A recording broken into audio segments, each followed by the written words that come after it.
নমস্কাৰ, এই মুহূৰ্তত আপোনালোকৰ বাবে আন এটা ব্ৰেকিং নিউজ লৈ আহিছোঁ, কিয়নো ঘূৰ্ণীবতাহ তাউতে এতিয়া দ্ৰুতগতিত ভাৰতৰ কেইবাটাও প্ৰান্তত বিয়পি পৰিছে। আৰৱ সাগৰৰ পৰা যি তাউতে আহিছে, এই তাউতে ঘূৰ্ণীবতাহে ইতিমধ্যে গুজৰাটৰ পৰা আৰম্ভ কৰি কেইবাটাও প্ৰান্তত প্ৰভাৱ পেলোৱা পৰিলক্ষিত হৈছে। এই মুহূৰ্তত জনাই আছোঁ এটা ডাঙৰ খবৰ, সাগৰীয় ঘূৰ্ণীবতাহ তাউতে ক্ৰমান্বয়ে ভয়ংকৰ ৰূপ লোৱা পৰিলক্ষিত হৈছে। অতি দ্ৰুত গতিত ভাৰতত প্ৰৱেশ কৰিছে ঘূৰ্ণীবতাহ তাউতে। আৰৱ সাগৰৰ পৰা ভাৰতৰ দিশে তাউতে আগবাঢ়ি আহিছে আৰু ইয়াৰ প্ৰভাৱ এতিয়া উপকূলীয় অঞ্চলত পৰিলক্ষিত হৈছে। প্ৰচণ্ড বৰষুণ হৈছে, ধুমুহা হৈছে। মহাৰাষ্ট্ৰ, কৰ্ণাটক, গোৱা, গুজৰাট, কেৰালাত তাউতেৰ প্ৰভাৱ পৰা ইতিমধ্যে আৰম্ভ হৈছে।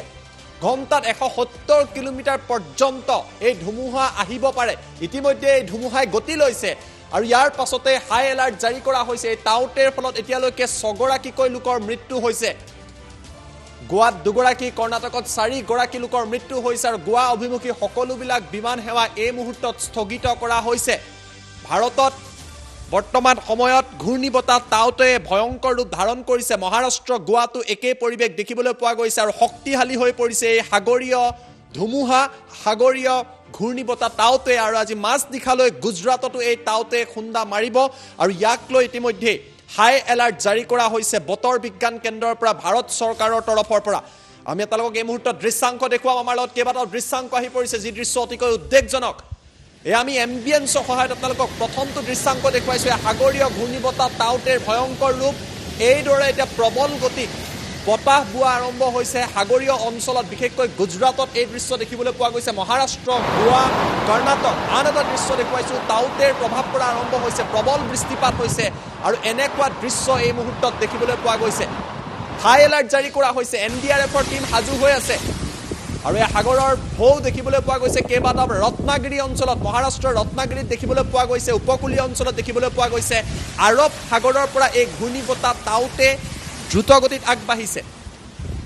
এই ঘূৰ্ণীবতাহৰ নাম ম্যানমাৰে ৰাখিছিলে। ম্যানমাৰে এই ঘূৰ্ণীবতাহৰ নাম তাউতে বুলি উল্লেখ কৰিছিলে আৰু সেইবাবে এই ঘূৰ্ণীবতাহক তাউতে নামেৰে নামাকৰণ কৰা হৈছে। কিন্তু অতিকৈ উদ্বেগজনক কথাটো হৈছে, প্ৰতি ঘণ্টাত 170 কিলোমিটাৰ পৰ্যন্ত বতাহ বলাৰ সম্ভাৱনা আছে আৰু ইতিমধ্যে এই তাউতে ভয়ংকৰ ৰূপ ধাৰণ কৰিছে।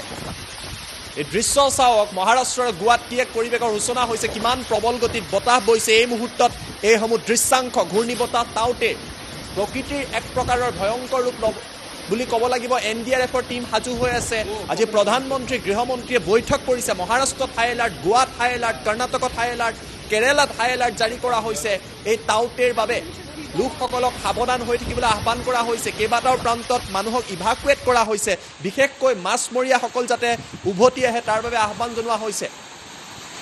এয়া সাগৰৰ দৃশ্যাংশ আমি আপোনালোকক দেখুৱাইছোঁ। তাউতেৰ প্ৰভাৱ পৰা পৰিলক্ষিত হৈছে আৰু টু ইণ্ডৰ সহায়ত আমি আপোনালোকক এটা এটাকৈ দৃশ্য দেখুৱাই যাম, যি তাউতেৰ ভয়াৱহ ৰূপ। কেইবাটাও দৃশ্য আছে, আমি যিকেইটা বিশেষ দৃশ্য, যিকেইটাত যথেষ্ট তাউতেৰ প্ৰভাৱ পৰিছে, সেইকেইটা দৃশ্য আমি আপোনালোকক দেখুৱাই ল'ম। কিদৰে সাগৰৰ ঢৌ উঠিছে।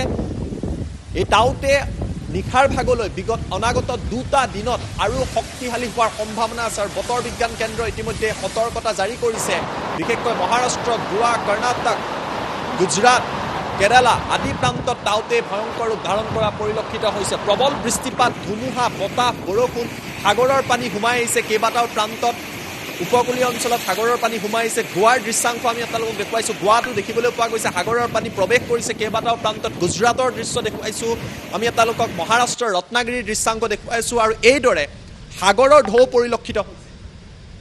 সাধাৰণতে যেনেকুৱা, আৰু ইয়াত নিশাৰ ভাগৰ এটা দৃশ্যাংশ দেখুৱাইছোঁ। সাগৰৰ মাজত একাংশ মাছমৰীয়া এইদৰে আবদ্ধ হৈ পৰিছিলে আৰু তেতিয়া এই মাছমৰীয়াৰ নাওখনক দেখা পাইছিলে কোষ্ট গাৰ্ডৰ এটা দলে। তাউতেৰ কবলত তেওঁলোক আবদ্ধ হৈ পৰিছিল আৰু এই নাওখন উদ্ধাৰ কৰিছে। তাত ভাগ্য ভাল আছিল যে কোষ্ট গাৰ্ডৰ এটা দলে এই দৃশ্য দেখা পালে আৰু তাৰ পাছত এই নাওখনক উদ্ধাৰ কৰিলে। কিন্তু অতিকৈ এটা শিহৰণকাৰী দৃশ্য, এই নাওখনত প্ৰায় 6 গৰাকী মাছমৰীয়া আছিলে। তেওঁলোকে সাগৰত মৎস্য চিকাৰৰ বাবে গৈছিলে আৰু হঠাৎ তাউতে আহিলে, তাউতেৰ কবলত তেওঁলোক পৰিলে আৰু তেওঁলোকক অৱশ্যে উদ্ধাৰো কৰা হয় দীঘলীয়া প্ৰচেষ্টাৰ অন্তত। কিন্তু এতিয়ালৈকে এই তাউতেৰ ফলত বহু লোকৰ মৃত্যু হোৱা পৰিলক্ষিত হৈছে। এটা শিহৰণকাৰী দৃশ্য আমি আপোনালোকক দেখুৱাইছোঁ আৰু আনফালে দেখুৱাইছোঁ তাউতেৰ প্ৰভাৱ কিদৰে পৰিছে। গুজৰাটৰ দৃশ্য দেখিছে, মহাৰাষ্ট্ৰৰ দৃশ্য দেখিছে। হাই এলাৰ্ট জাৰি কৰা হৈছে, চৰকাৰ সাজু হৈ আছে। মহাৰাষ্ট্ৰ চৰকাৰ, গোৱা চৰকাৰ, গুজৰাট চৰকাৰ সকলো সাজু হৈ আছে। আজি ইয়াৰ প্ৰভাৱ সৰ্বাধিক পৰিব মহাৰাষ্ট্ৰত। ইতিমধ্যে গোৱাত ইয়াৰ প্ৰভাৱ পৰা পৰিলক্ষিত হৈছে। সাগৰৰ ঢৌ দেখিবলৈ পোৱা গৈছে। কেইবাটাও প্ৰান্তত তীব্ৰ গতিত বতাহ বলিছে। এই টাউতে ইমান ভয়াৱহ যে 170 কিলোমিটাৰ পৰ্যন্ত প্ৰভাৱ পৰিব। আজি মাজনিশালৈ গুজৰাটত টাউতেৰ প্ৰভাৱ পৰিব আৰু কাইলৈৰ পৰা 2টা দিনৰ বাবে গুজৰাটত টাউতেৰ প্ৰভাৱ সৰ্বাধিক পৰিব। আৰৱ সাগৰৰ পৰা অহাৰ বাবে ভাৰতৰ পশ্চিম অঞ্চলত ইয়াৰ প্ৰভাৱ যথেষ্ট শক্তিশালী হ'ব। বতৰ বিজ্ঞান কেন্দ্ৰই সতৰ্কতা জাৰি কৰিছে। বতৰ বিজ্ঞানীসকলে টাউতেৰ ওপৰত নজৰ ৰাখিছে। আটাইতকৈ ভয় লগা কথাটো হৈছে যে এই টাউতে ভাৰতৰ দিশলৈ যিমানে আহিছে সিমানে ই শক্তিশালী হৈ গৈছে। এই ঘূৰ্ণী বতাহ শক্তিশালী হৈছে। এই দৃশ্যবোৰ চাওক, কিমান বেগত বতাহ বলিছে। এই দৃশ্য চাই আপোনালোকে অনুমান কৰিব পাৰিছে এয়া মাত্ৰ টাউতেৰ আৰম্ভণিহে হৈছে। এতিয়া প্ৰায় 60-70 কিলোমিটাৰ প্ৰতি ঘণ্টাত বতাহ বলি আছে আৰু এই বতাহৰ গতিবেগ 170 কিলোমিটাৰ পৰ্যন্ত হ'ব পাৰে বুলি ধাৰণা কৰা হৈছে। আৰু এয়া সাগৰৰ ঢৌ, এক ভয়ংকৰ পৰিৱেশৰ সূচনা হৈছে এই ঘূৰ্ণী বতাহ টাউতেৰ বাবে। আজি নিশাৰ ভাগত আৰু ভয়ংকৰ পৰিৱেশৰ সৃষ্টি হ'ব বুলি ইতিমধ্যেই ভাৰত চৰকাৰে সতৰ্কতাবাণী জাৰি কৰিছে। আজি প্ৰধানমন্ত্ৰী নৰেন্দ্ৰ মোদী, গৃহমন্ত্ৰী অমিত শ্বাহ, NDRFৰ দল আদিৰ মাজত বৈঠক হৈছে, কোষ্ট গাৰ্ডৰ মাজত বৈঠক হৈছে, যাতে টাউতেত আবদ্ধ লোকসকলক উদ্ধাৰ কৰিব পৰা যায়। গোৱালৈ যোৱা আজি সকলো বিমান সেৱা বন্ধ কৰি দিয়া হৈছে এই টাউতেৰ বাবে। এটাৰ পিছত আন এটাকৈ বিপদ আহি আছে দেশত। আৰু দৃশ্যাংশ আমি আপোনালোকক দেখুৱাই আছোঁ, গুজৰাটৰ পৰা দৃশ্যাংশ দেখুৱাইছোঁ, বিভিন্ন প্ৰান্তৰ দৃশ্যাংশ দেখুৱাইছোঁ। এই দৃশ্য চাই অনুমান কৰিব পাৰিছে যে ঘূৰ্ণী বতাহৰ প্ৰভাৱ কিদৰে এতিয়া দেশত ভয়ংকৰভাৱে পৰা আৰম্ভ হৈছে। এই টাউতে নামটো নামাকৰণ কৰিছে আমাৰ চুবুৰীয়া ৰাষ্ট্ৰ ম্যানমাৰে। সাধাৰণতে যেতিয়া এনেকুৱা ঘূৰ্ণী বতাহ আহে, ধুমুহা আহে, প্ৰতিখন দেশকেই আচলতে এই সাগৰীয় ঘূৰ্ণী বতাহসমূহ নামাকৰণ কৰিবলৈ দিয়া হয়। আমি একেটা ভিজুৱেলকে দুবাৰ চলাই ৰাখিছোঁ, আমি সলাই সলাই দেখুৱাই থাকিম।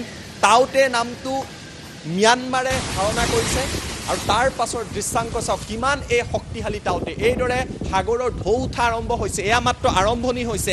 এতিয়া 60-70 কিলোমিটাৰ বেগত ধুমুহা হৈছে আৰু এই ধুমুহাৰ গতিবেগ, আটাইতকৈ উদ্বেগজনক কথাটো হৈছে যে 170 কিলোমিটাৰ হ'ব পাৰে বুলি ইতিমধ্যে বতৰ বিজ্ঞান কেন্দ্ৰৰ তৰফৰ পৰা সতৰ্কবাণী জাৰি কৰা হৈছে। আৰু এই কথা যদি হয়, ইয়াৰ প্ৰভাৱ অতিকৈ বেয়াকৈ পৰাৰ সম্ভাৱনা আছে কেইবাটাও প্ৰান্তত, বিশেষকৈ উপকূলীয় অঞ্চলত, তটীয় অঞ্চলত এই টাউতে খুন্দা মাৰিছে।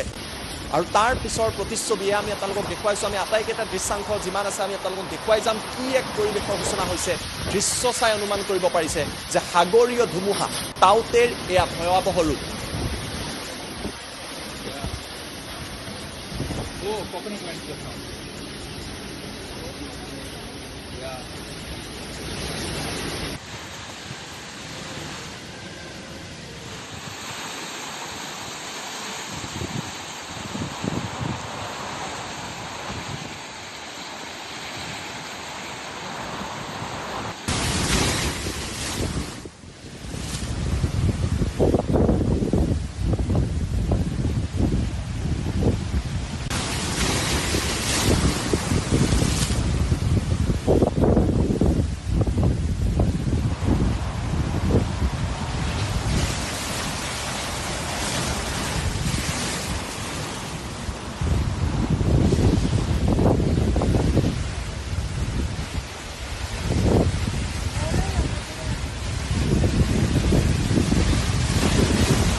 প্ৰান্তৰ পৰা দৃশ্যাংশ আহি পৰিছে। ঘূৰ্ণী বতাহ টাউতেৰ এয়া ভয়ংকৰ ৰূপ দ্ৰুতগতিত ভাৰতত প্ৰৱেশ কৰিছে। টাউতে বিশেষকৈ গুজৰাট, কৰ্ণাটক, তাৰ লগতে সমান্তৰালকৈ উপকূলীয় অঞ্চলসমূহ কেৰেলাত হাই এলাৰ্ট জাৰি কৰা হৈছে, কৰ্ণাটকত জাৰি কৰা হৈছে, গুজৰাটত জাৰি কৰা হৈছে হাই এলাৰ্ট।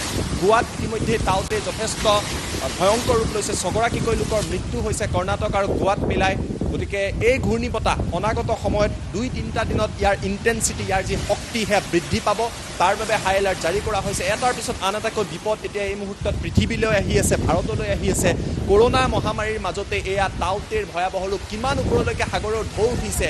এয়া মাত্ৰ 60-70 কিলোমিটাৰ বেগতহে এই মুহূৰ্তত বতাহ বলিছে।